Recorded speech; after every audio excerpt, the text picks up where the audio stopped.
En ce mardi 20 août 2024, mardi de la 20e semaine du temps ordinaire de l'année liturgique B, où nous célébrons la parole de Dieu. Tournons notre regard vers les Écritures pour nourrir notre foi et avancer sur le chemin de la conversion.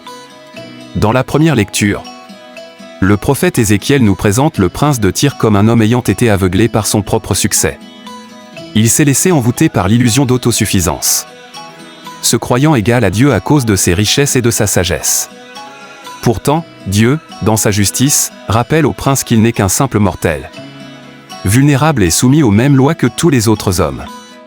Cette parole est un puissant rappel que, peu importe notre position sociale ou notre richesse, nous restons avant tout des êtres créés, dépendants de la miséricorde divine.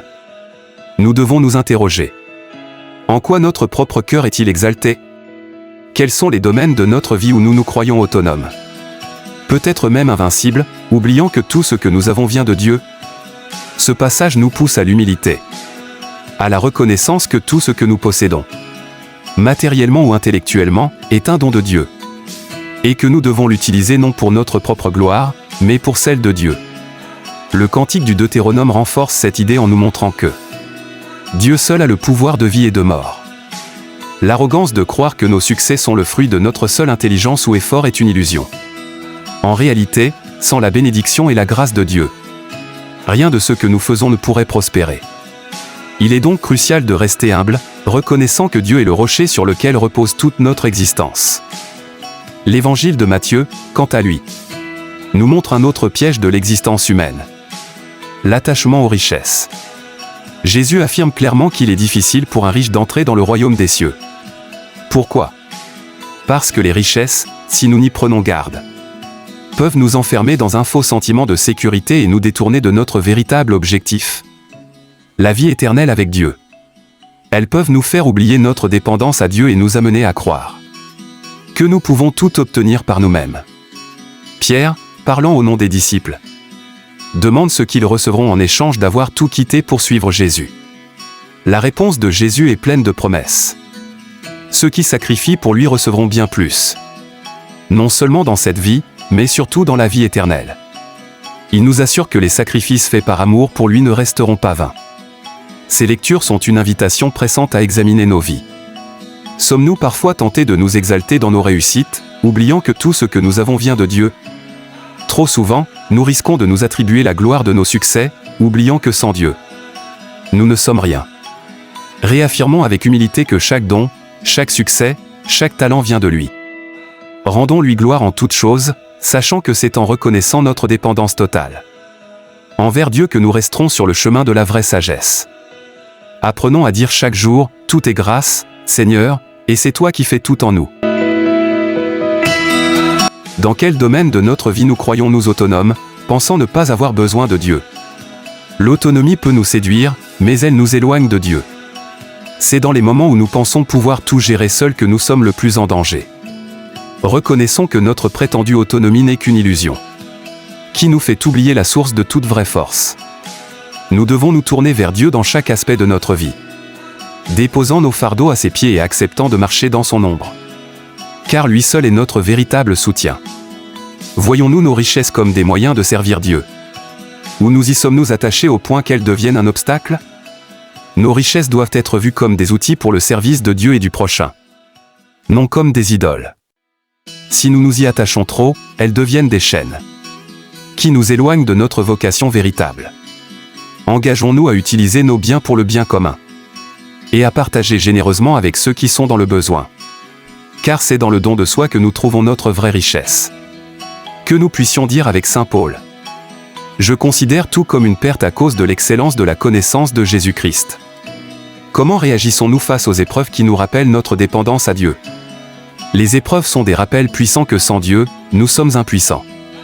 Plutôt que de nous révolter ou de chercher à tout prix à les éviter, accueillons-les comme des opportunités de renforcer notre foi et de nous rapprocher de Dieu. Dans nos faiblesses, nous apprenons à compter sur la force de Dieu. Et c'est en acceptant humblement nos limites que nous permettons à sa grâce de se déployer pleinement en nous. Que chaque épreuve soit pour nous un pas de plus vers une confiance totale en la providence divine. Quels attachements matériels ou spirituels nous empêchent-ils de suivre pleinement Jésus? Les attachements à ce monde, qu'ils soient matériels ou spirituels, peuvent être des obstacles majeurs à notre cheminement avec le Christ. Identifions ensemble ces liens qui nous retiennent en arrière. Et prenons la décision de les rompre pour suivre Jésus sans réserve. Nous sommes appelés à un amour total, sans compromis. Pour celui qui a donné sa vie pour nous. Demandons la force de renoncer à tout ce qui nous éloigne de lui. Car en lui seul nous trouvons la vraie liberté et la plénitude de vie. Sommes-nous prêts à faire des sacrifices pour suivre Jésus plus fidèlement, comme l'ont fait les apôtres? Les sacrifices auxquels nous sommes appelés ne sont rien comparés à la gloire qui nous attend. Comme les apôtres, nous sommes invités à tout quitter pour suivre Jésus. Sachant que chaque renoncement ici-bas est une semence de vie éternelle. Soyons prêts à laisser derrière nous ce qui est temporaire pour embrasser ce qui est éternel. Rappelons-nous que tout ce que nous offrons à Dieu en sacrifice est multiplié par sa grâce. Et nous est rendu sous forme de bénédictions éternelles. Vivons-nous avec une perspective d'éternité, ou sommes-nous encore trop attachés aux récompenses terrestres? Trop souvent, nous nous laissons séduire par les plaisirs éphémères de ce monde, perdant de vue la vraie récompense qui est la vie éternelle. Le Christ nous appelle à lever les yeux vers l'éternité, à ajuster notre vie en fonction de cette réalité suprême. Mettons tout en œuvre pour détacher nos cœurs de ce qui est passager, afin de nous concentrer sur ce qui est durable. Que chaque action, chaque choix soit imprégné de ce désir profond d'atteindre la plénitude du royaume de Dieu. Nous reposons-nous sur la justice et la miséricorde de Dieu, prêts à nous convertir et à renoncer à nos propres désirs? La justice de Dieu est sainte et parfaite, mais elle est toujours tempérée par sa miséricorde infinie. C'est cette miséricorde qui nous donne le courage de nous examiner et de nous convertir. Renoncer à nos désirs égoïstes est un chemin difficile, mais nécessaire. Pour vivre pleinement selon la volonté de Dieu. Engageons-nous à laisser derrière nous tout ce qui ne vient pas de lui. Et à embrasser avec confiance sa volonté parfaite pour nos vies. Sûr que sa miséricorde nous soutiendra à chaque étape. Sommes-nous prêts à nous humilier et à servir les autres? Sachant que la véritable grandeur aux yeux de Dieu réside dans l'humilité. Le Christ nous montre que la vraie grandeur réside dans l'humilité et le service. Sommes-nous prêts à abandonner nos prétentions? À nous abaisser pour élever les autres, et à servir comme il a servi? Nous devons reconnaître que notre vocation ultime est de suivre son exemple. De laver les pieds de nos frères et sœurs. Et d'être les serviteurs de tous. Car c'est ainsi que nous serons exaltés dans le royaume des cieux. En vivant la grandeur selon Dieu, qui est l'amour humble et désintéressé. Dans quelle mesure notre vie témoigne-t-elle de notre foi en Dieu? Y a-t-il des domaines où nous devons encore nous convertir? Notre vie entière doit être un témoignage vivant de notre foi en Dieu. Chaque parole, chaque action, chaque choix doit refléter notre engagement envers lui. Mais nous savons que nous avons encore des domaines à convertir. Des zones d'ombre où la lumière de Dieu n'a pas encore pleinement pénétré. Prenons la décision aujourd'hui de nous laisser transformer par sa grâce.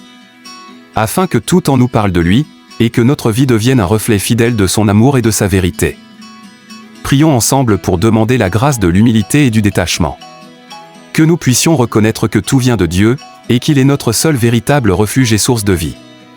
Demandons aussi la force de renoncer aux richesses terrestres qui pourraient nous éloigner de Dieu, afin de recevoir en abondance les trésors du royaume des cieux. Que notre vie soit un témoignage vivant de notre foi, non pas en nous-mêmes, mais en Dieu qui rend tout possible. Ne nous laissons pas piéger par l'illusion de l'autosuffisance ou de l'attachement aux biens de ce monde. Mais engageons-nous résolument sur le chemin de la haie et de la fidélité à Dieu, sachant que lui seul est notre véritable richesse foi.